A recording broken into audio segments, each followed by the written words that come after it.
Eh, Coba lihat bagaimana milik publik dijadikan milik private oleh pengembang PSN PIK 2 dengan mengambil sungai sebagai wilayah mereka, mengambil bantaran sungai sebagai tempat mereka membangun bangunan dan menjadikan hutan mangrove milik negara, milik perhutani yang sudah ditanam sekian ratus tahun, dipelihara sekian tahun sebagai tempat wisata mereka.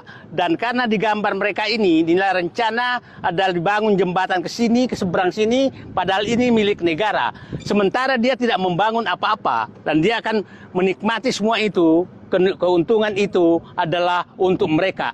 Dan inilah betul-betul negara.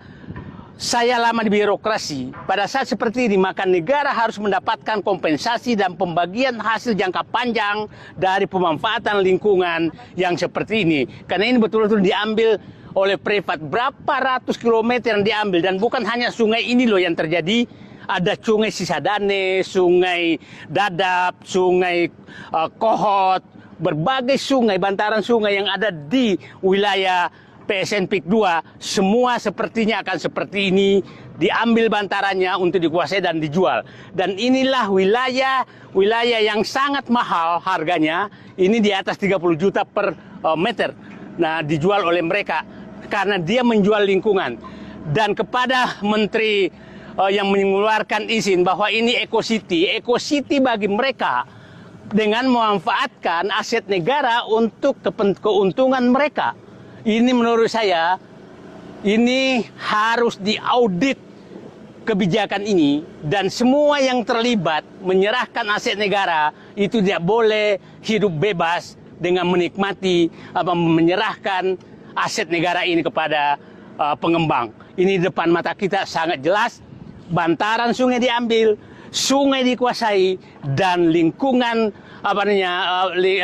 mangrove akan dijadikan tempat wisata oleh mereka tanpa mengeluarkan uang apapun, dengan mengusir rakyat, mengusir perhutani, mengusir masyarakat yang sudah mengelola hutan ini puluhan tahun dengan menata mangrove, dan dia hanya menikmati. Kurang biadab apa kalian terhadap bangsamu? Terima kasih. Mantap endingnya. Halo Sobat PIK 2, pada hari ini saya Stacy sedang berada di River Safari Singapura. Nah, nantinya di PIK 2 akan ada kawasan seperti ini, tapi tentu lebih berbeda dan lebih menarik. Mengapa? Karena di PIK 2 akan ada mangrove safari pertama di Indonesia dan menjadi yang terbesar karena hutan mangrove-nya di kawasan seluas kurang lebih 160 hektar.